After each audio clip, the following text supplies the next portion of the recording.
Well, there we go. Arsenal's Champions League campaign underway, kind of, with a defeat 2-1 against Dinamo Zagreb. Very disappointing result. Arsene Wenger did rotate the team as we suspected he might, but I don't think that's an excuse, really. I think the 11 that we had out was more than good enough to win that game. But they just didn't really perform to the requisite level, especially in the first half when Arsenal were really, really poor. And it is a problematic result for us because we're in a group with Bayern Munich. That could be 6 points gone straight away. So winning against these lower seeded teams, or at least avoiding defeat, is absolutely crucial. And we haven't done that tonight. Come away with nothing. Zagreb, I don't think have ever won a Champions League group stage match until tonight. So despite their 41-game unbeaten run at home, their European record is poor, and Arsenal should have been coming away from that stadium with something. The fact they didn't, well, lots of factors. The first goal, I thought Alex Oxlade-Chamberlain let his man go. I think for all his promise, he's got a lot of work to do on the defensive side of his game. Mathieu Debuchy has been unhappy at lack of opportunities, but I thought was largely poor tonight. One excellent block aside, and he might have done better on the opening goal too. I think the performance of Olivier Giroud will doubtless come under huge scrutiny. He was very disappointing, struggled to hold the ball up, didn't really provide the focal point for the attack that you would hope for, and I think that's something that he hasn't really done particularly successfully since the spring, when Thierry Henry criticised him for not being quite of the requisite class for Arsenal to win the league.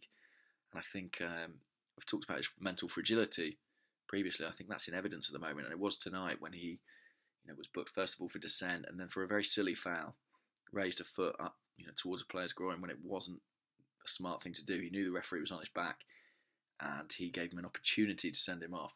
To be honest, I think even if he hadn't been dismissed, he wouldn't have been on the pitch much longer. He was having that sort of night. I think really he has to cut out the histrionics, really, the finger wagging, the gesticulation. This is a guy 6'3", extremely powerful, should be bullying centre half, should be holding his own, and yet isn't. And I think, that's not really good enough. He's 29, he's not a kid. He's a man, and we need to see manlier performances from him.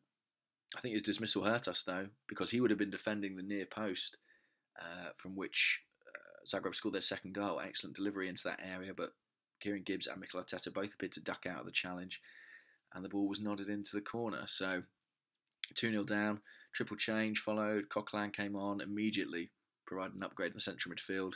Joel Campbell came on, and Theo Walcott. And I thought, he got the goal back for us to take it to 2-1. A brilliant take from him. If you're looking for positives from tonight, I think the way he took that goal is one. Much like at the weekend, it was a real striker's finish, and obviously there were some notable misses against Stoke, but positive signs perhaps from Walcott. And Gabriel, I thought, was outstanding. He made one error towards the end of the game, but largely absolutely superb. And with Arsenal chasing the game, they went to a back three with Debuchy and Koscielny flanking the Brazilian, and I thought he held that position superbly. And I do think, regardless of Per Mertesacker's fitness, it will be very difficult to dislodge him for the Chelsea game at the weekend. But it's another defeat in this early portion of the season, which is disappointing, and a worrying start to the Champions League campaign, but it is just the start. There are plenty of fixtures left to go. Arsenal face an uphill struggle, but the hill is not too high. But it means those games against Bayern Munich take on an extra level of significance. We may have to get more than we had hoped from those two matches. Anyway, I'll leave it there. I think all will be redeemed if we win at Stamford Bridge on Saturday, but it feels like a big if right now.